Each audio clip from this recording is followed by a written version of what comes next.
Salut l'équipe, quel plaisir de vous retrouver pendant cet été 2022 pour cette vidéo un peu particulière en présence d'une équipe pour le coup qui n'a rien de particulier, puisque nous sommes ensemble avec Stephen à ma gauche. Comment ça va Stephen? Salut Thomas, salut tout le monde, en pleine forme, très content de vous retrouver pour une petite vidéo spéciale Summer Baby. Tout à fait, une Summer Vibes vidéo. Ça va Erwan? Ça va très bien, je suis un peu contrarié quand même, je reviens de Thaïlande parce que vous avez mis cette vidéo en plein milieu de mes vacances, donc je fais un aller-retour Paris-Bangkok, donc si on peut la faire vite, j'ai autre chose à foutre. Ça paye First Team. Ça paye très bien First Team, enfin surtout pour les fondateurs, les autres un peu moins. Bravo pour l'empreinte carbone Erwan, en tout cas, pour cet aller-retour, l'empreinte carbone. Ah non, moi je connais qu'une. C'est vrai que les milliardaires n'en ont rien à faire de ça. Il connaît la taxe carbone, lui, avec Marco Mouli. Oui, absolument. Vous le sentez, là, on est une belle énergie au sein de ce plateau. C'est une vidéo qui nous tenait à cœur depuis quelques temps. Vous savez que First Team existe depuis 2016 et à l'époque, nous avions fait une vidéo qui sera le boss dans 5 ans. C'était lors du First Day Show et on s'était dit, dans 5 ans, on verra où en sont d'abord les membres de l'équipe, mais aussi les joueurs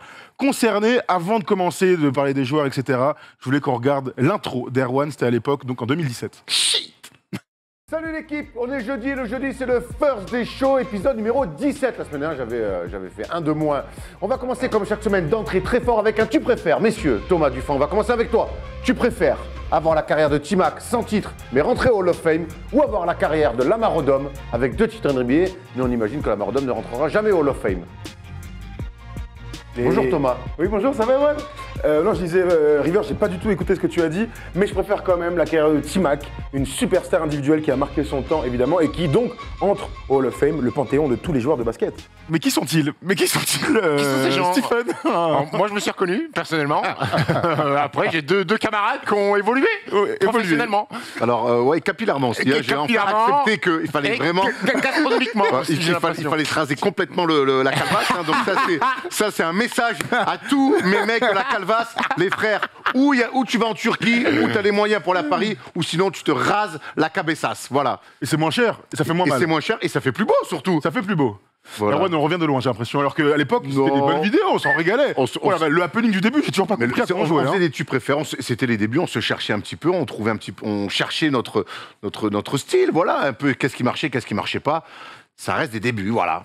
Mais c'est toujours plaisant à voir, et les vidéos sont toujours disponibles. Si vous voulez y aller, n'hésitez pas à mettre des commentaires pour nous tailler, ça peut être très drôle. En tout cas, on est toujours aussi bien portant, en tout cas dans le cœur. Je vous le disais, du coup, il y a 5 ans, on avait fait une liste de joueurs qu'on avait chacun défendu, c'était le concept de chacun sa team. Chacun donc avait pris un joueur... à une star montante, j'ai envie de te dire. On avait évité de prendre toutes les superstars, puisqu'on pourrait parler de Stephen Curry, on pourrait parler de LeBron, on pourrait parler de KD, des mecs qui étaient déjà très forts à l'époque et qui le sont toujours aujourd'hui. Mais on va quand même commencer avec le choix de Wax, parce qu'il avait été plutôt visionnaire, notre ami Waxos. On va se faire un maximum de vidéos ensemble, vous allez voir, c'est très cool. Ah, merci. Wax, je veux savoir, toi dans 5 ans, qui tu imagines être le boss de la NBA? S'il n'y a pas de blessure, moi je vois bien Joel Embiid dominer la NBA. Je pense que c'est, il a le profil, un profil assez atypique par rapport aux stars d'aujourd'hui. Et Poste 5, poste 5, voilà. Peut aussi tirer au large. Et en fait, j'hésitais entre lui et Kawhi Leonard, mais bon, Kawhi Leonard est un peu plus vieux. Un peu plus, vieille, un peu plus vieux. Mais en parlant des plus jeunes, pour moi, Joel Embiid serait quelque chose de... Après, il y a une énorme incertitude quand même autour de Joel Embiid. Hein. En 3 saisons, c'est à peine 35 matchs, c'est ça? Ouais, c'est une seule saison aujourd'hui. Une moitié de saison. 31 matchs. Une moitié de saison en 3 ans. C'est pas BDF. Hein. Oui. On le disait, Wax a été visionnaire à l'époque, donc on a l'été 2017, on l'a dit, 31 matchs, la première saison qu'il avait joué, les 2 premières ne jouaient pas, enfin il n'avait pas joué. Bon, depuis, vous le savez, il est devenu un des tout meilleurs joueurs de NBA, 2 fois au vote du deuxième au vote du MVP, 30 points meilleur score cette année, on peut le dire, c'est peut-être pas le boss, mais Wax avait été visionnaire à l'époque. On se souvient du Trust the Process quand même. Alors depuis, il s'est passé énormément de choses, mais ce qui est sûr, c'est que depuis cette vidéo, Philadelphie est devenu un contender très sérieux de la conférence Est. Pourquoi pas un prétendant au titre? On verra. Ils le sont. Ils le sont. Ils sont pas premiers sur la liste, mais en tout cas, ils font partie de ce groupe assez élargi. Et puis voilà. Donc, mais on a vu surtout un mec qui pouvait jouer, qui était moins blessé. Et qui surtout a emmené cette équipe-là. Alors, tout ne s'est pas bien passé. Il y a eu quelques petits couacs en play-off. Mais c'est vrai que pour le coup, Wax a été plutôt très visionnaire. Et quelque part, les Sixers pourraient être un jour champion NBA avec Joel Embiid numéro 1. À l'époque, tu vois, on parlait d'un pivot, il parlait d'un profil atypique, il avait raison. Joel Embiid, clairement, est en lice pour être le boss de la NBA. Alors, il est pas MVP, il aurait pu l'être cette année, mais... Il est pas passé loin, mais c'est clairement aujourd'hui dans le top 5, facile, des meilleurs joueurs NBA, dominant. On a vu ses progressions physiques, on a vu tout à l'heure sur le petit tableau comparatif son évolution physique aussi, c'est devenu un joli monstros. Erwan parlait de leadership, il a gagné en leadership aussi. Il a connu aussi pas mal de coéquipiers, on parlait des Sixers, il a vécu des moments compliqués, Ben Simmons, Tobias Harris, ça marche pas, Butler qui est là, on peut même remonter là. Et il a vécu beaucoup de moments aux Sixers, et au final, le dernier des Mohicans qui est là, et sur laquelle la franchise construit, c'est Joel Embiid. Il y a une belle évolution, et peut-être qu'aujourd'hui, on peut le dire, parce qu'on est en août 2022, Joel Embiid est peut-être le meilleur joueur français de l'histoire de la NBA. Tony Parker ne va pas être content. C'est vrai, puisque il a été officiellement naturalisé. Joli tweet sur Tour de France, Joel Embiid. Il veut vraiment se mettre dedans. Il est F1, il est vélo. Il est foot. Pour moi d'acheter un calando, c'est un bon claquot, c'est une baguette avec un petit béret. S'il fait ça, incroyable. S'il fait ça pour montrer patte blanche, ce serait quand même incroyable. On verra s'il va jouer avec l'équipe de France, ça, ce sera un autre débat. On va regarder quand même son palmarès, puisque Tom a bien bossé, il va nous montrer tout ça. Donc, il n'a pas été encore une fois champion NBA. Kawhi Leonard lui a fait mal sur le tir. Ça, c'est clair. Pas champion NBA, pas encore de finale. 5 fois All-Star depuis 2017, donc All NBA, malheureusement toujours derrière Jokic, mais clairement il a le niveau pour être première équipe. First team, 4 demi-finales de conférence. Voilà, on le parlait d'une équipe qui espérait être championne un jour. Bon, il fait absolument pas tâche. Je sais pas si c'est le boss de la NBA. Enfin, je suis même sûr que ce n'est pas le boss de la NBA, mais en tout cas, Wax avait été visionnaire là-dessus, on le disait. Depuis cette émission, donc en 5 ans, il a plutôt très bien évolué. Il lui manque encore, et on va le voir chez d'autres, ce que certains, ou ce que un en tout cas a fait, il lui manque un petit peu cette bascule. Il a entre un peu de malchance, entre aussi un petit peu peut-être des fois pas prêt pour les grands rendez-vous. Je me souviens notamment... Blessé parfois sur des gros matchs de play-off. Mal au ventre, je te rappelle des histoires. Attends, donc il lui manque encore cette bascule pour être le vrai big boss, en tout cas... Il n'empêche que sur les 5 ans qui viennent de se dérouler, on peut que être content et ravi pour ce qu'il a réalisé. Et surtout, c'est pas fini. Et il a surtout fait taire les sceptiques sur sa capacité à enchaîner les saisons en jouant des matchs. C'est vrai qu'à l'époque, on était... vous dites, 31 matchs de saison blanche, il va pas y arriver. Bon, finalement, on s'aperçoit que Joel Embiid, mis à part quelques bobos de ventre ou des petites blessures à droite à gauche, là, il s'est fait opérer du pouce, je crois, ou du doigt. Il est capable quand même d'enchaîner les... Il est capable d'enchaîner, mais il est loin des 82 matchs aussi, tu vois. Sur toute sa carrière, il fait 31 matchs la première, 63, 64, 51, alors il y a un lock-out par-ci par-là, 51 et 68, donc enfin un Covid plutôt, pas un lock-out, un Covid, mais il a jamais réussi à passer même les 70 matchs par saison, donc c'est l'autre petit bémol. Même si les superstars aujourd'hui font rarement... Non, c'est sûr, mais bon, entre 70 et 60... Quand je parle du step, pour moi, il est clairement en play-off. Pour moi, aujourd'hui, son meilleur run de play-off collectif, c'est quand il perd face à Toronto en demi-finale avec ce tir incroyable de Kawhi Leonard dans 7 matchs. Pour moi, c'est aujourd'hui la meilleure performance collective et individuelle de Joel Embiid avec les Sixers. Après, il y a eu beaucoup trop de couacs encore, je trouve, face aux Hawks dernièrement. Il y a eu cette année avec James Harden, bon là, j'en parle même pas, là. James Harden est arrivé en cours de saison, on va leur donner une seconde chance pour les années qui arrivent, mais pour l'instant, c'est le step d'après maintenant. C'est qu'aujourd'hui, quand tu es une équipe et que tu as Joel Embiid, tu te dois de viser les finales de conférence. En ça, c'est un objectif réussi pour Embiid et les Sixers. Maintenant, le step d'après, est-ce qu'ils vont être capables de le faire ? On verra. On rappelle qu'ils ont aussi changé de coach, changé de direction, etc. Donc ce sera donc la nouvelle année une nouvelle année avec cette nouvelle direction prise par les Sixers. On l'a vu aussi d'ailleurs qu'ils voulaient construire leur méga super salle en plein Philadelphie. Ça fait partie des choses, je pense aussi aux Clippers, pour s'affirmer, même si c'est une franchise historique. On enchaîne sur un autre joueur. Là pour le coup, c'est moi qui en avais parlé et c'était Devin Booker. On va regarder ce que je disais plutôt à l'époque. Bah moi, je crois que je suis le seul à pas prendre un mec qui fait plus de 2m10, tout simplement. C'est notre ami qui a mis 70 points il y a 2 semaines, c'est évidemment Devin Booker. Parce que vous avez à peu près le même physique. Tu t'identifies un petit peu à lui. Ouais. On a à peu près le même, genre à ça près. Ouais, Devin Booker, évidemment, quand je pense que ce mec-là n'a que 20 piges, qu'il est dans une équipe princée et qu'il n'était pas dans une boys band. C'est ça. Billy Crawford, mon gars, mais qui avait 12 ans et demi. Donc 22 points, 3 passes, 42% au tir. Ça, va falloir rehausser, mon cher Devin Booker. Ouais, j'y crois sincèrement parce qu'aujourd'hui, dans un basket d'arrière, on ne cesse de le répéter, dans un basket drivé par le 3 points d'abord, par le pick and roll, lui, il a tous les atouts, mais vraiment tous les atouts pour réussir. Voilà, on voit quelques highlights de Devin Booker. Il a tous les les attributs, tous les atouts pour aller s'imposer. Et ce qui est dingue, c'est que je l'imagine dans 5 ans avec des bras plus costauds, des jambes plus fortes, un physique plus étoffé. Je me dis qu'il va être totalement inarrêtable dans 5 petites années. En 2017, donc, il était à 22 points par match. Bon, bah, j'ai l'impression d'avoir été plutôt dans le mille, les gars. Derrière, il enchaîne les saisons à 25, 26, 26, 25, 26 points. On regarde la saison dernière. All-NBA First Team pour Devin Booker, qui fait clairement une saison de MVP. Je parlais d'un truc, alors 2 trucs intéressants. Le côté physique, d'abord, je voulais avoir ton avis, Stephen. Ça a marché pour beaucoup de joueurs, mais il s'est étoffé physiquement et on le ressent dans l'impact individuel. Clairement. Après, je crois que ça va être valable peut-être pour tous les garçons dont on va parler. Il y a forcément une évolution physique parce que c'est des mecs qui bossent en muscu, donc forcément ils ont envie d'élargir leur palette. Mais Devin Booker, c'est obligatoire aussi. C'est obligatoire. Aujourd'hui, il y a tellement de matchs, tellement d'impact, les mecs, les défenseurs, ils te rentrent dedans, c'était obligé de faire évoluer ton corps, sinon. Puis 5 ans, c'est énorme pour faire évoluer son corps.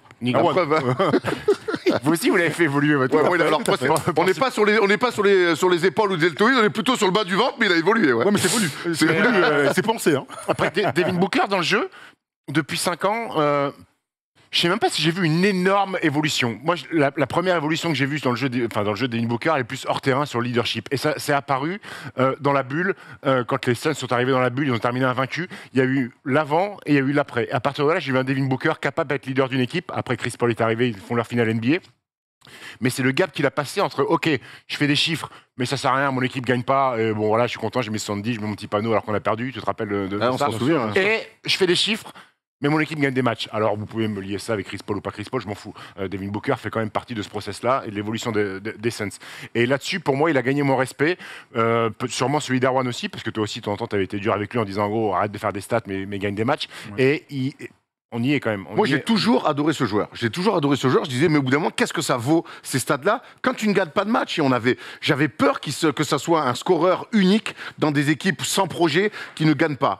Et pour le coup, il y a eu lui, tu as raison, son leadership. Et je trouve que la franchise des Suns ont super bien bossé aussi pour le mettre dans les meilleures conditions. Parce que c'est bien beau d'être un bon joueur, mais il faut que toute une franchise sache bien bosser autour de toi. En GM, exactement. Monty Williams qui est arrivé en tant que coach, ils ont tenté prolongé d'ailleurs là cet été. On se souvient de Kokoskov qui a été le premier coach européen, head coach NBA. Ils avaient essayé, ça n'avait pas marché.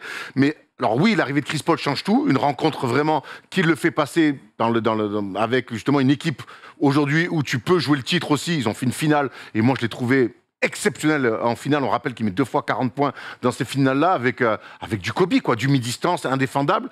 Et l'évolution, tu as raison, dans le jeu, ce qu'il faisait il y a 5 ans et ce qu'il fait aujourd'hui, alors il le maîtrise peut-être un peu plus, mais voilà, il y a une évolution naturelle d'un mec. Mais par contre, l'énorme différence, c'est je sais comment gagner, je sais dans les moments compliqués où mettre les ballons. Et j'apprends à gagner et j'emmène tout le monde avec moi. Ce fameux côté, j'emmène tout le monde avec moi. Meilleure sélection de tir peut-être. Oui, exactement. Oui, ça s'est épuré avec le temps. Beaucoup plus juste dans le jeu, en même temps quand tu es à côté de Chris Paul aussi. Et puis, tu vois, il faut toujours un duo. Alors, au-delà du duo, moi, il y a un truc là qui m'intéressait dans ce que je disais, c'est son évolution peut-être sur le poste de meneur de jeu. Tu vois, on citait James Harden dans l'émission il y a 5 ans. La question que je me posais, c'est est-ce qu'il n'allait pas prendre plutôt Il l'a fait. Plutôt le chemin de James Harden en jouant meneur de jeu, en assumant ce côté-là. Finalement, pas du tout, puisque vous le disiez, ton argument avec le duo avec Chris Paul rentre complètement là-dedans. En revanche, il a progressé sur l'impact sur les autres joueurs. Ce que je vois, c'est qu'en 2017, il était encore jeune, il était à donc 22 points, 3,4 passes. L'année dernière, il est à 4,8, l'année d'avant, il est à 4,3, l'année d'avant, il est même à 6,5. Donc l'évolution à la passe D générée, on l'a senti dans les fins de match de play-off l'année dernière. Ça s'est mal passé malheureusement cette saison, mais voilà, on voit un gars qui a compris aussi qu'il allait gagner, pas seulement par le scoring ou le 3 points à l'époque, mais aussi par la passe. Les meilleures lectures, les percussions ou les lectures de défense qui viennent fermer, on ressort. Après, ça rejoint un peu ce que disait Erwan.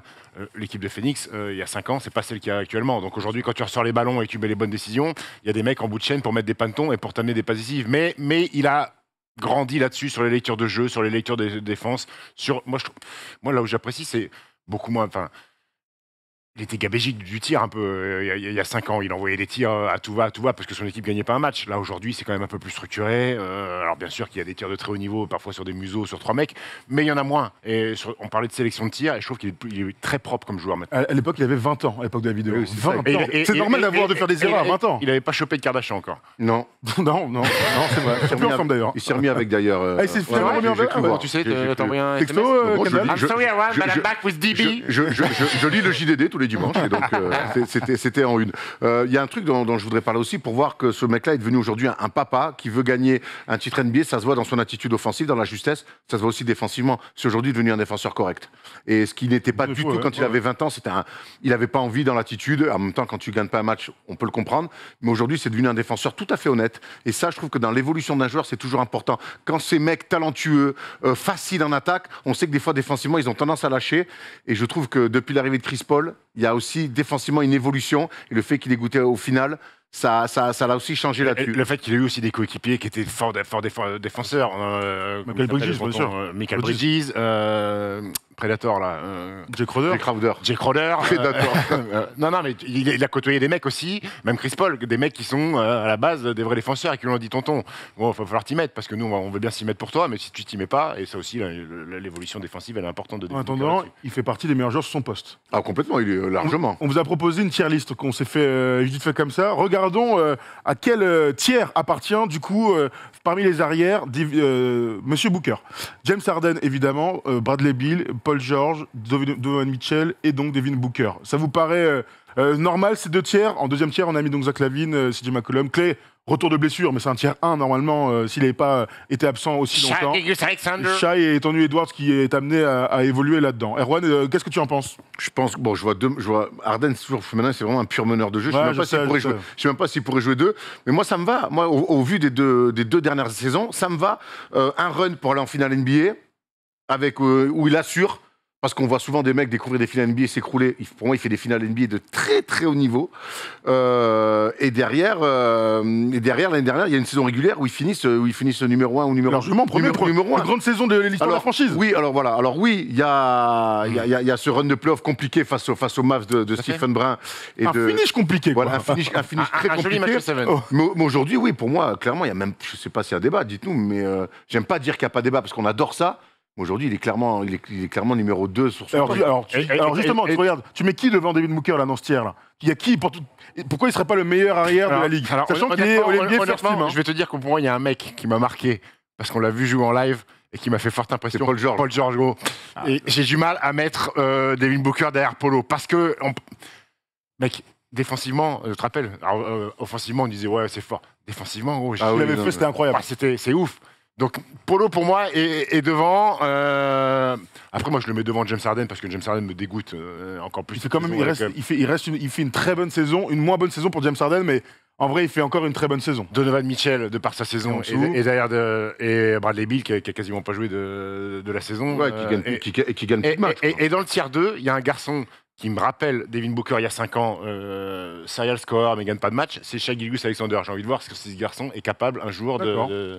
Il y en a un qui est tiers 2 qui va pas rester très longtemps, c'est Anthony Edwards. Oui. Qui a tout fait. T'es en train de faire une petite preview de l'émission, mon gars? Non, mais pas. Pourquoi pas?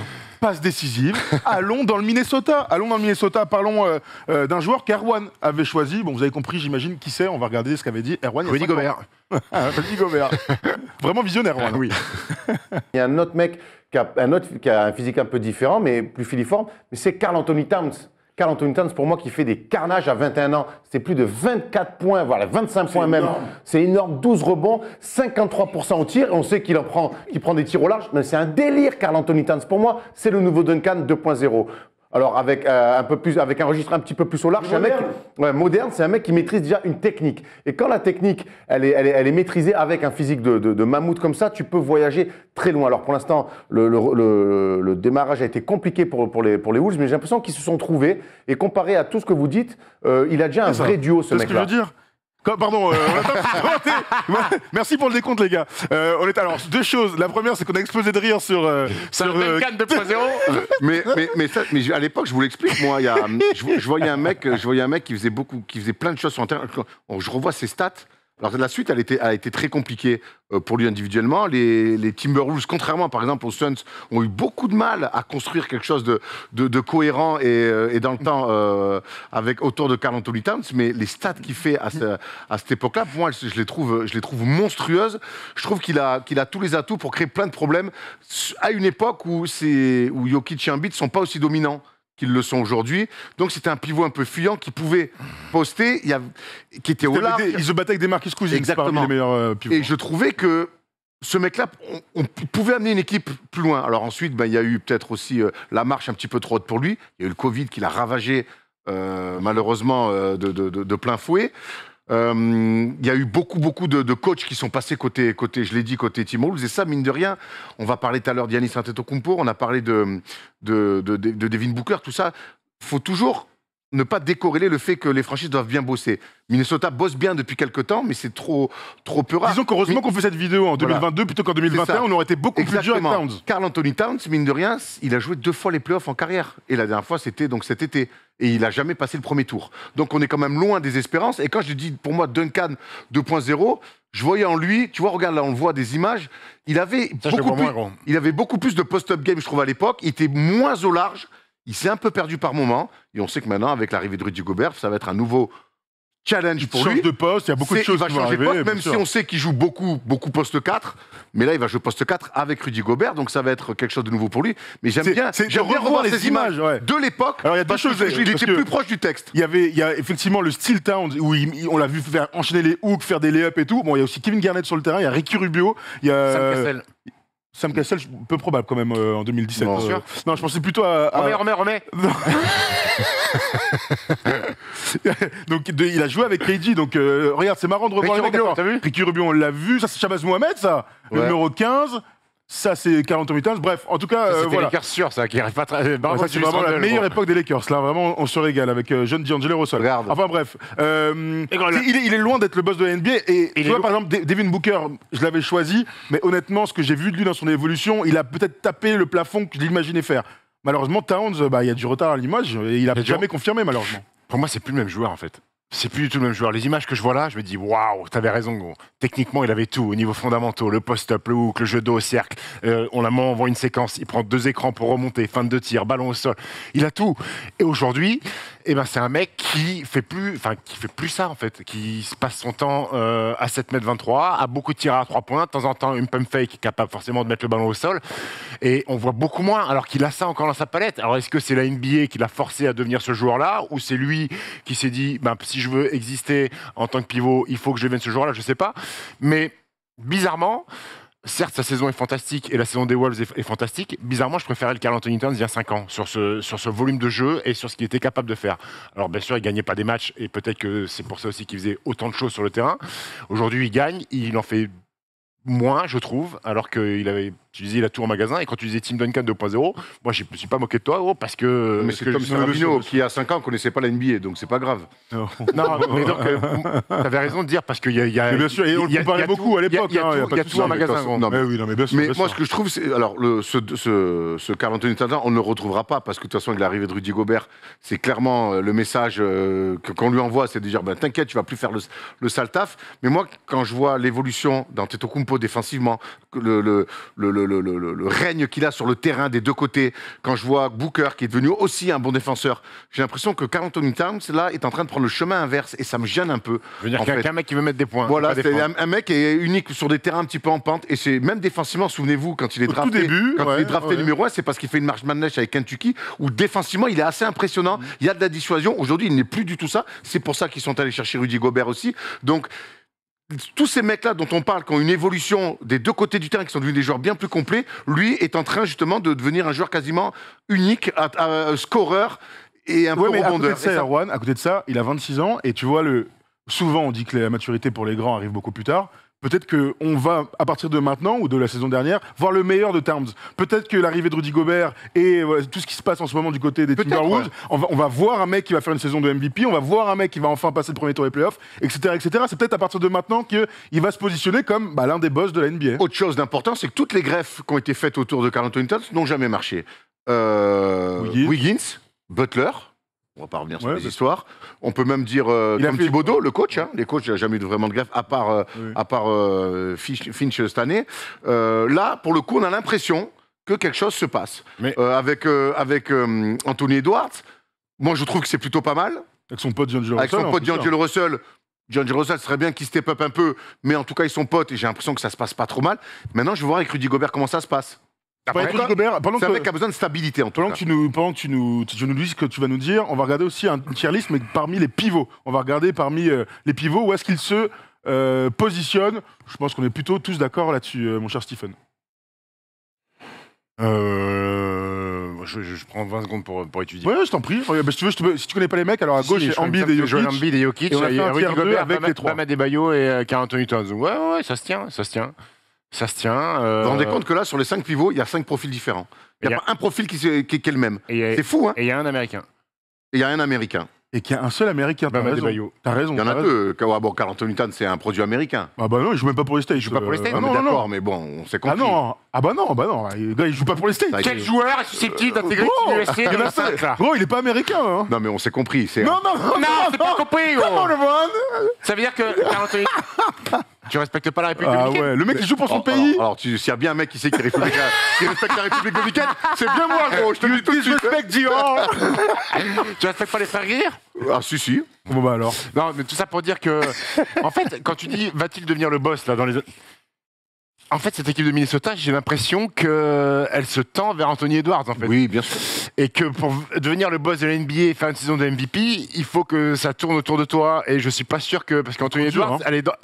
Anthony Edwards, il a les dents longues, mon grand. Non, mais ça je l'entends complètement. Mais Anthony Edwards avait, malgré tout le potentiel qu'on voit de lui, il est encore loin du niveau de Karl Anthony Towns pour moi. Aujourd'hui, il y a un seul leader. Oui, mais Anthony Edwards, j'ai vu. Il a depuis longtemps. Peut l'empêcher Karl Anthony Towns. Je sais pas. On lui a beaucoup reproché d'être un peu neutre, de pas être un vrai leader, à juste titre. Je trouve que sur cette dernière saison, sur les playoffs notamment, play-in, play-off inclus, je trouve que je l'ai vu avoir des attitudes qui m'ont un peu rassuré là-dedans. Malgré des performances parfois en dents de scie. Ouais, mais tu vois, dans l'attitude, t'as raison. Un peu de rage, un peu de transmettre un peu quelque chose. Maintenant, là où je te rejoins, Steph, c'est qu'en face, il y a un mec, j'ai l'impression, qui est beaucoup plus en avance dans le fait que j'ai la dalle. C'est pas Mickaël, hein. C'est pas Mickaël, j'ai la dalle. Ouais, qui aura certainement moins de trous d'air mentaux qu'a pu avoir Karl Anthony Towns. À voir. Ça fait du monde dans cette équipe pour faire une saison de MVP, parce que Rudy Gobert, malgré tout... Ils vont pas être 4 All-Stars. D'Angelo Russell, Anthony Edwards, ça fait du monde. Je leur souhaite d'être à 60 victoires à la fin de la saison. Peut-être que du coup, ils seront tous We never know, my friends. On sait jamais, t'as raison. Les Hawks l'ont fait à l'Est, et pourquoi pas eux dans la conférence Ouest. On enchaîne avec un autre joueur, et là, on va rendre à César ce qui est à César. Stephen avait vu tout juste. Bah oui, Stephen avait parlé de qui? Bah Giannis. Prendre la relève, il fallait forcément un Européen. Donc j'ai choisi le Greek Freak, Giannis Antetokounmpo, qui a 23 ans cette année, c'est déjà sa 4e saison. 23 points, 8,7 rebonds, 5,4 passes, 1,9 contre, 1,7 interceptions, plus de 7 lancers francs tentés par match. C'est le seul joueur à être dans le top 25 dans 6 catégories différentes, c'est déjà énorme. Et surtout, cette faculté à pouvoir jouer sur tous les postes. Du poste 1, voire même au poste 5, même s'il est un peu frêle pour jouer au poste 5. Et il peut défendre aussi sur tous les postes. Cette faculté à traverser le terrain, il dribble, il passe. Il a déjà fait 2 triples-doubles cette saison. Il n'y a que 6 joueurs cette saison qui ont fait les triples-doubles, il en fait partie. Et ce qui est rassurant, c'est qu'il a un axe de progression évident, c'est le tir extérieur, parce que s'il était bon partout, déjà, on pourrait dire que peut-être qu'il a atteint sa plénitude et son max. Non, il a cet axe de progression qui est le tir à 3 points, parce qu'il a seulement à 28% à 3 points cette saison, en 2 petites tentatives par match. Donc très clairement, il travaille là-dessus, il en prend un peu plus, il en prend de plus en plus chaque saison. Et s'il commence à performer là-dessus, je me dis que c'est l'arme fatale inarrêtable. Qui est le boss dans 5 ans? Je pense qu'on est plutôt d'accord pour dire que c'est Giannis, mais c'était intéressant d'avoir ton avis il y a 5 ans, parce qu'en fait, tout ce que tu as dit, c'est réalisé. Malgré l'axe de progression qui a progressé, il n'a pas eu besoin d'être très très bon dans cet axe pour dominer et gagner pour être champion. Il a progressé quand même. Il a progressé, il en prend, parce qu'à cette époque-là, il ne voulait pas en prendre, il en prenait à la limite 1, donc il les prend. Donc l'axe de progression, c'est déjà avoir fait l'effort il en a mis. Alors là, on a parlé d'évolution physique pour tous les joueurs. Là, on est passé d'un athlète de maigrichon à un joueur all-time pour ça, un joueur all-time. Voilà, Avengers. Écoute, il est champion NBA, il marche sur la ligue, 2 fois MVP. Là aussi, on parlait de leadership. Leadership total à Milwaukee, et rester à Milwaukee en disant je crois en cette franchise, je veux gagner avec cette franchise. Tu parlais de franchise qui travaille bien. Mike Budenholzer, travail magnifique, bien entouré, récupéré Jrue Holiday. Créer Middleton. Créer Middleton. Aller chercher Brook Lopez. Ouais, aller chercher Brook Lopez. Incroyable. Bien drafter les petits autour, là. Ouais. Donc oui, bravo, il marche sur la ligue. Donc j'ai bien senti le coup. Après, bon, il y avait quand même quelques flashs. Je suis pas parti à 2017, c'est la première année où il est All-Star, tu vois. Mais mérité. Et le problème, c'est qu'il a que 27 ans, et que si là on va partir sur qui sera le boss dans 5 ans, peut-être que son nom pourra de nouveau faire un back-to-back. Pas de raison. Hein. Il y a un truc avec Yanis, c'est qu'on parle de son niveau, on le connaît tous de toute manière, MVP, il a déjà tout coché. Hein. Yanis, MVP du All-Star Game, MVP des finales, défenseur de l'année, il a déjà tout coché. Il y a un truc qu'on ne pouvait pas déceler, je trouve, il y a 5 ans, c'était l'aspect médiatique. C'est devenu une superstar, donc c'est lui l'autre capitaine. On a vu qui? On a vu Curry, on a vu KD, on a vu LeBron évidemment, et Yanis, c'est la 4e superstar, j'ai envie de te dire, de la NBA. Ça, c'était un truc qu'on pouvait pas déceler quand il était tout maigrichon, Erwan, et arrivé des deux Grecs. Il était tout maigrichon, il était tout timide aussi. On se souvient un petit peu de ses débuts et même de son évolution. Même quand il a commencé à devenir, à cette époque-là, tu l'as dit, pour la première fois All-Star, c'est encore un timide. Aujourd'hui, tu as raison, il a l'attitude. Alors, c'est toujours un mec, quand même, c'est pas un mec qui rajoute des tonnes. Hein. Il est toujours bonne ambiance, voilà, il y a beaucoup d'humour. Beaucoup d'humour et surtout qui montre beaucoup de fidélité aux Bucks, parce que montrer de la fidélité quand on vit à Los Angeles, c'est plus simple, je pense, que quand on est à Milwaukee. Mais je pense que c'est un mec sain, mais qui a accepté aussi que ça allait être une superstar. Et en ça, c'est une vraie évolution. Et je trouve ce qui dégage, l'image qu'il dégage, elle est plutôt cool et attachante. Elle est 100% attachante, mais c'est vrai que vous avez raison. C'est un mec de Milwaukee. Il est européen. Mec, il a une stature extraordinaire au sein de la NBA. Moi, j'ai aucun souci pour dire que tu avais raison à l'époque. C'est lui le boss de la NBA aujourd'hui. Si je sors un petit peu du prisme des superstars qu'on connaît depuis toujours, donc LeBron, Curry, KD, tous les trois, c'est lui. Il n'y a rien à dire. Lui, et tu parlais de stars. Moi, je suis allé le voir à Milwaukee plusieurs fois en décembre à Noël. Oh, c'est sa ville, gros. C'est sa franchise, c'est sa salle. Les gens sont dingues de Giannis Antetokounmpo. Et sur les 5 années, la domination physique, elle est là. Mais il y a quand même des progressions sur les lectures de jeu, sur les passes. Il rentre moins dans les murs, il y a moins de charge offensive quand il fait ses coast-to-coast. C'est moins un mec qui va tout droit, tu vois ce que je veux dire.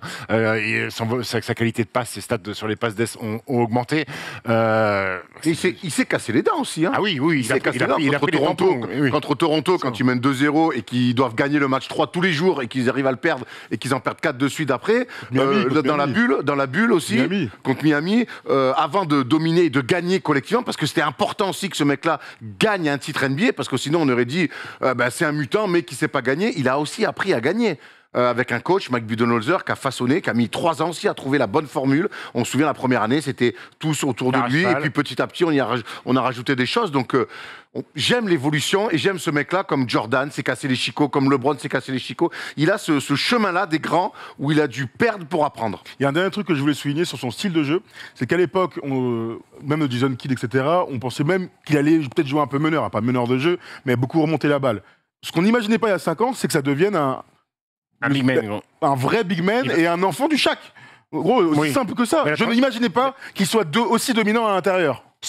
La transition, elle est toute faite. Il va finir pivot. Hein. Il va jouer big man. Hein, et déjà en vrai. Hein. Oui, mais déjà. Ils vont jouer avec un mec qui vont toujours ramener un tonton de 15 qui va être capable de balancer des banderilles.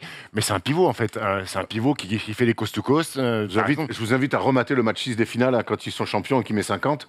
Il n'y a rien à dire, c'est un pivot. Hein. Il joue 5, hein, point barre. Bah oui. Joue 5. Et tu disais Shaq 2.0, rappelez-vous Shaq à la sortie de LSU, coast to coast et compagnie. Alors bon, un peu moins bien sûr de dextérité et de touch, même si Giannis n'a pas un énorme touch non plus. Mais tu as raison de la comparaison avec Shaq sur la domination physique. À l'époque des postes 3, des postes 4, des gens qui veulent tout. Lui, il s'est recentré sur un truc, ce que je n'imaginais pas faire finalement à l'époque. Mais il y a une vraie progression sur le mid-range aussi, sur des petits moves.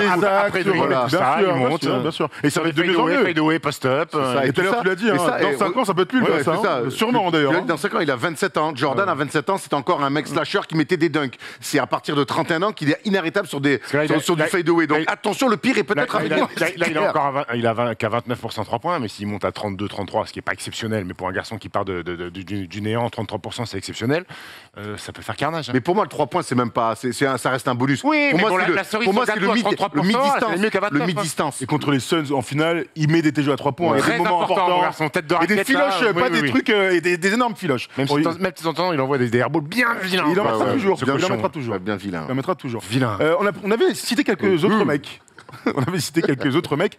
Dont on va parler vite fait, quelques extraits encore de l'époque. On va parler d'Anthony Davis. Anthony Davis, on avait dit ça à l'époque. Moi, j'ai une question à vous poser. Un garçon comme Anthony Davis. Et on a hésité, chacun d'entre nous a hésité, mais il a le même problème entre guillemets que Joel Embiid, c'est la fragilité. On a pris que des mecs qui sont en bonne santé. Durée de vie en NBA. Moi, j'ai une autre question. Davis a la fragilité, Ron. No shit. Incroyable. Bon, on y était, hein. Anthony Davis, on était sur un fantasme au moment de sa draft. Au moment où on fait cette émission, on était encore sur un fantasme. Ah ben, j'ai l'impression que 5 ans après, on est encore sur un fantasme. On l'a vu Il est quand champion même. NBA depuis. On l'a vu, oui, on l'a vu, LeBron. parce que j'allais dire, on l'a vu dans la bulle avec LeBron et champion NBA. Y Entends ce qu'il a dit, gros. Qu'est-ce qu'il a dit Merci LeBron, gros. y être vaillant. Ouais, moi. Non, parce que dans les finales, il est bon, il est Oui. vaillant, mais Oh, ouais. il est bon, mais il est très irrégulier. Et lui, on parlait de Karl Anthony Towns qui est en train de se perdre, enfin, qui est en train de se modifier pour être un joueur beaucoup trop au large, selon moi.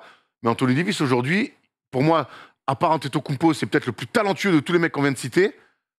Mais à un moment donné, est-ce que ce mec-là, il sait se poser les questions pour dire là où je suis le plus fort, c'est où? Il passe sa vie. Alors, les Lakers l'ont pas aidé là-dessus. Non, c'est Il clair. passe sa vie au large. On l'a vu jouer cette année. On l'a vu jouer cette année ensemble, tous les trois. C'était quand même le il a match pris- pour il a essayer pris- d'accrocher le Il play-in, a hein, pris le souvenez-vous. il a pris le 3 insultes. Hein. Mais mérité. Mais Il avait honnêtement, été horrible. Aujourd'hui, Il monte la balle. Il joue des pick and roll. Aujourd'hui, Oh. je pense qu'Anthony Davis, dans ce basket-là, sur un poste 5 ultra complet, mais il doit être inarrêtable. C'est ça son poste. C'est pas être un 4 au large. Les postes 4 aujourd'hui sont plus petits, ils font d'autres choses. Je crois qu'Anthony Davis doit être aujourd'hui un vrai poste 5 pour dominer la ligue. Je crois qu'aujourd'hui, ce mec-là est très très fort. Je pense que la NBA qu'il fout dans les meilleurs joueurs de l'histoire, ça l'aide pas non plus. Je crois que ce mec-là, malgré tout son talent aujourd'hui, ne sait pas ce qu'il doit faire sur un terrain pour être dominant. Et ça me pose un problème. Pas être fantasme, moi je parle carrément de déception. Ok, il y a un titre, clairement. Il voulait aller aux Lakers, on s'en souvient. Bon, il a réussi à faire sa petite entreprise, mais c'est de la déception. Il aurait dû être MVP, ce mec-là. entreprise. Tout à fait. Elle connaît pas la crise. Mais pour le coup, c'est une déception, on peut le dire. hein. Il s'en est jamais rapproché. Hein. Ah ouais, C'est un clairement, garçon qui a clairement, tout clairement. en magasin, comme tu l'as dit, pour marcher sur la NBA. Il a tout. Tu parlais de le mi-distance pour Antetokounmpo, ça va être la cerise. Lui, c'est pas sa cerise. Lui, c'est la première part du gâteau. Gros. Ah ouais. Mais trop fragile physiquement. Et quand on l'a vu jouer, c'est un mec, il se regarde jouer. Gros. Il faudrait lui créer une salle avec des miroirs autour, tu sais, comme les chambres parfois, où il y a des glaces autour. Il se regarde jouer, mec, se kiffe. Va la maillotche un peu, toi. Alors qu'avant, il y allait un peu. Il allait un peu sur du post-up. Il y allait, clairement. Avec les Pelicans, il y allait. Il fait plus, alors que, honnêtement, il y a quand même défenseurs hors normes. Moi, je pense que oui, il y a les blessures, il n'y a pas que les blessures. Et je crois vraiment que pour l'instant, son passage aux Lakers, Est-ce que ça l'a pas aidé. trop caressé dans le sens du poil et c'est vu trop beau et on certainement. et Ouais, on c'est le câline, on le cajole un peu trop. Mais moi, ce que je comprends pas, c'est que ce mec-là, il voit pas des mecs comme Antetokounmpo avec qui il se tire la bourre, l'évolution du mec, ce que le mec fait sur un terrain. C'est ça qui me dépasse un petit peu. Quand tu regardes pas ce que la concurrence fait, est-ce que toi, tu produis pour se dire « Ah, attends, il y a peut-être un truc qui cloche ». Ce qui est sûr, c'est que là, on est très dur avec lui parce qu'en 2022, je trouve qu'on peut l'être. On parlait de déception. C'est sûr que jusqu'en 2020, il était parmi le gratin de la NBA. Hein. Plusieurs fois All-NBA First Team. En 2020, il l'est encore. Il est 3e du MVP en 2018. Tu vois, il y a des marqueurs comme 6e en 2020. Il y a des marqueurs qui disent que il était parmi les meilleurs jusqu'à l'enchaînement des blessures. Ce qu'on peut aussi dire, c'est le nombre de matchs manqués. Franchement, c'est un truc de ouf. Vraiment, C'est sur ouf. les saisons régulières, donc cette année, il joue 40 matchs. L'année dernière, en 2020-2021, 36 matchs. Bon, un peu saison écourtée, évidemment. Come on, man. You gotta be serious a little bit. Non, mais après, les blessures... 50% des matchs, bah ouais, mais... Après, c'est dur de tomber sur des mecs qui se blessent. Ça nous frustre tous. Let parce it que- rain. C'est le moment. Let it rain. Pourquoi tu sors ça? Je sais pas, je repense à ça. Et voilà, c'est Poli. Le mec, on est en pleine émission, il sort Poli et moi. Let it rain. Let it rain. C'est pas la meilleure scène de tous les temps. Mais, non, mais Anthony Davis, moi, je le condamne pas encore parce qu'il est jeune. Par contre, je pense que Il est jeune. À partir de quand on est plus jeune avec toi? c'est vrai, t'as raison. Il Mais a 28 ans, le jeune, hein. Bon, il est jeune, ok. Non, mais bon. ce que je il est veux pas dire, vieux, en tout cas. Et en tout cas, moi, lui, donc sa santé physique est préoccupante et le contexte, l'atmosphère Lakers est encore plus inquiétant, je pense, pour lui. Bon, on finit sur 2 petits extraits. Le premier, c'est Kawhi Leonard. On était obligé d'en parler. On a vu tout à l'heure nos amis en parler, nous-mêmes en parler il y a 5 ans, pardon. J'étais en train d'écouter ce que disait en régie. On va écouter ce qu'on disait du coup. Très bien, c'est exactement ce que j'ai entendu. il disait Il me que disait, je on l'avait l'avais pas. Mais c'est pas grave, c'est pas grave. Il y a Wax qui a posé une très bonne question dans l'émission il y a 5 ans et vous allez voir la réponse, vous la connaissez de toute manière. Moi, j'ai une question pour finir ce débat. Lequel, parmi tous les mecs qu'on vient de citer, et peut-être même ceux qu'on a oubliés, Anthony Davis, lequel le premier sera MVP de la Ligue? Giannis Antetokounmpo. Ouais, moi aussi, je dis Antetokounmpo. Pour sa polyvalence et à faire des chiffres dans beaucoup de domaines, je pense. Il risque de gagner des matchs. Et c'est aussi le seul. Ah non, il y a Joel Embiid qui joue dans la conférence Est. Tu vois, c'est aussi important. Ouais, ouais. On parle de mecs. La concurrence est quand même bien plus importante avec les Warriors. Il va falloir leur prendre des matchs. Mais à l'Est, il y a moyen de faire une saison à 50-55, d'être à 25 et 10 et 5 passes décisives et d'être MVP. Pour Giannis. C'était Erwan qui posait la question et pas Wax, qu'on embrasse d'ailleurs, je l'ai pas dit tout à l'heure, mais on t'embrasse Wax, bravo pour tout. Hein. Félicitations. Félicitations. Félicitations, Wax. Let it rain. Let it rain. Du coup, on a perdu, lui. il a pensé à ça, il est en folie, le gars. Du coup, Erwan posait la question, qui sera le premier MVP des joueurs qu'on a cités? En 2017, c'était Westbrook, triple-double. 2018, c'était James Harden, qui n'était pas cité. Et donc ensuite, le doublé de Giannis. On avait raison une nouvelle fois, et les arguments qu'on avait dit étaient clairement dans le vrai. Hein. Petite question. Il y a 5 ans, Nikola Jokic, il était à Denver. Mais non, pas du tout. Il était à 2017. Hein non, je sais pas, mais en tout cas, il n'est pas nommé. Oui, il n'est pas nommé. Non, mais oui, il est dans la ligue. Ah oui, ok. Bizarre, personne. Non, c'est-à-dire qu'on mais arrive- parce qu'il y a Il était deuxième choix en deuxième tour et tout. Non, mais c'était personne. Non, mais je reproche. C'est une critique pour Ah personne. non, mais le mec qui va nous Personne n'a vu arriver. le mec qui nous vient reprocher Non. qu'on n'a pas vu Jokic, au bout d'un moment, frérot, bon. Je vais te dire, si vous voulez, je vous donne les. Parce que c'est vrai, t'as raison de dire ça. Il arrive en 2015, du coup, Nikola Jokic, première année, il a 10 et 7. 2016-2017, donc au moment de la vidéo, il a 16, 10 rebonds, 5 passes. Il commence à faire son petit chantier. Installé en tant que titulaire en 2017-2018, 18 points. Et après, donc 20 Même points. Imaginez etc. être double MVP comme il a fait, révolutionner un poste et Bien un sûr. peu le jeu aussi. Enfin, fallait être visionnaire et encore, je suis gentil. Hein. Mais tu vois, ce qui est dingue, c'est que qui est le boss de la NBA? Pour moi, il faut se baser évidemment sur le sportif, mais il faut se baser aussi sur qui est champion, et il faut se baser aussi sur l'aspect médiatique. Marketing. Mais Pour moi, il n'y en a qu'un seul qui remplit tous ces critères-là, et c'est pas Nikola Jokic. c'est Yanis. C'est Yanis. J'ai l'impression que c'est Yanis. Je vous pose une dernière question, les Oui. gars, et vous y répondez, vous aussi, dans les commentaires. Si on dit que Yanis est le boss aujourd'hui de la NBA, la question que je vais vous poser vite fait, c'est qui sera le boss dans 5 ans? Erwan.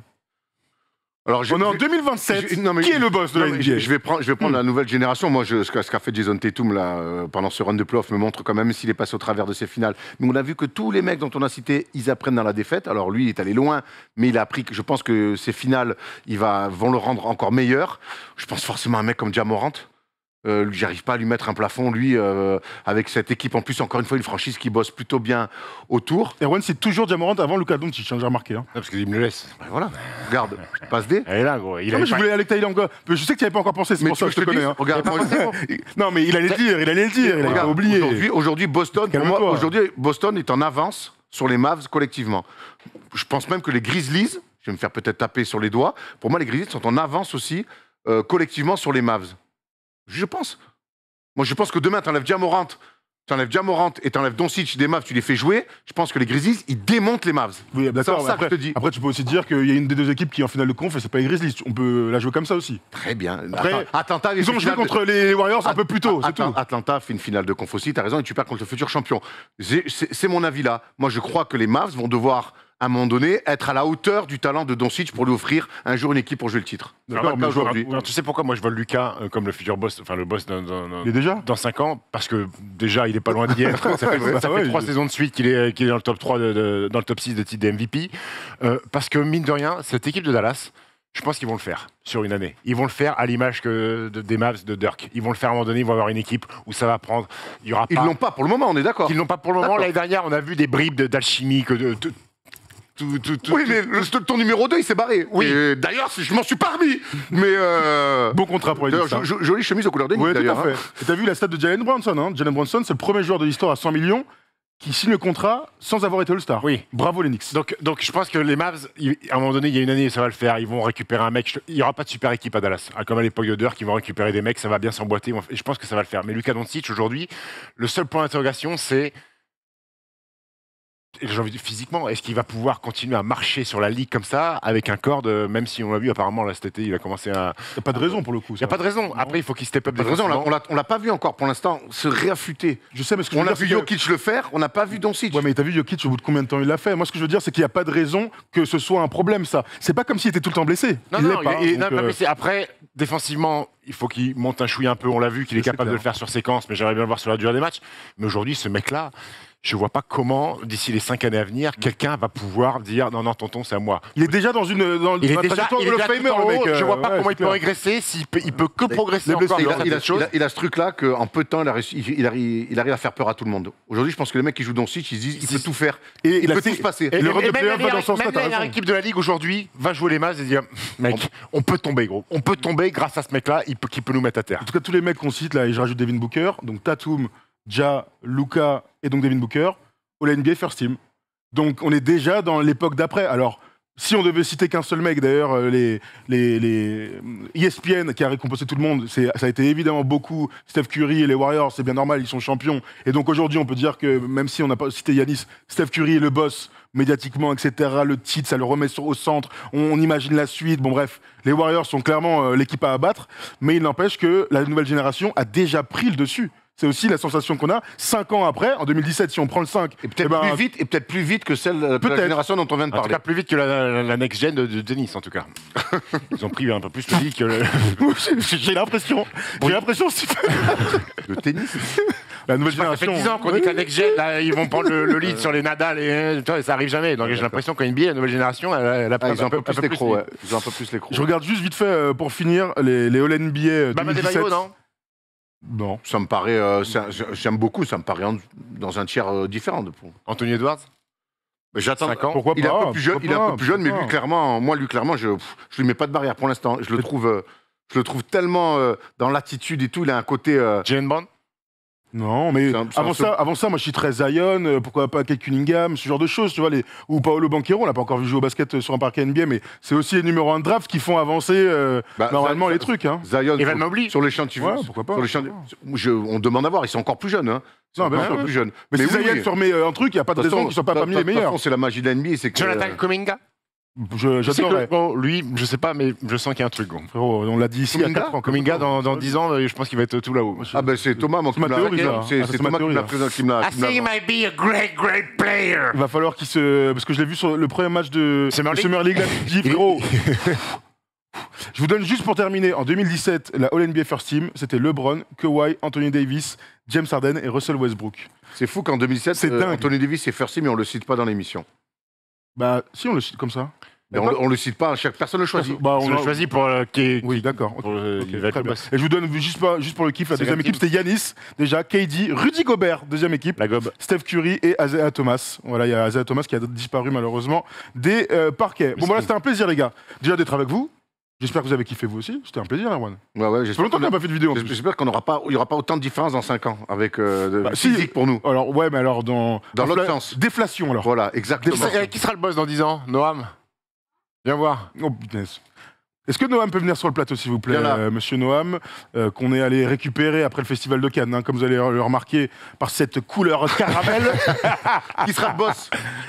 Qui sera le meilleur joueur NBA dans 5 ans? Qui? Belle énergie, bravo, bien réveillé. En 2040, ça peut être un Noam Brun, ça me va. Hein. Ça peut être toi, non? Bon, évidemment, vous l'avez reconnu si vous ne le connaissez pas, c'est le fils aîné de notre ami Stephen, qui lui ressemble comme 2 raquettes de tennis. Oui, on est loin des deux gouttes d'eau. On est loin des 2 gouttes d'eau. Ouais, on n'est pas loin des 2 gouttes d'eau. Bon, en tout cas, c'était un plaisir. On se retrouve pendant tout l'été avec plein de vidéos. Restez évidemment bien connectés à tout ce qu'on fait. On met plein de best-of. On met plein d'extraits de tout ce qui s'est passé durant la saison. Il y a des fonds verts qui vont arriver. Il y aura d'autres vidéos avec Nico Batum notamment qui vont arriver aussi. C'était un plaisir de suivre l'évolution de First Team en 5 ans. Comme disait Erwan, on espère quand même qu'on s'allège un petit peu, pas en termes banquiers, mais en termes de poids sur la balance. Si c'est ce que tu souhaites, surtout Erwan. Moi, je vais devenir vegan de toute façon et je vais arrêter l'alcool. Donc, je peux te dire, dans 5 ans, je fais l'émission torse nu avec des abdos. Six pack, baby. On parle pas de la Witsi, Allez, on se quitte là-dessus. Merci à tous. Ciao. Merci à la régie, évidemment. Comme toujours, vous êtes les meilleurs.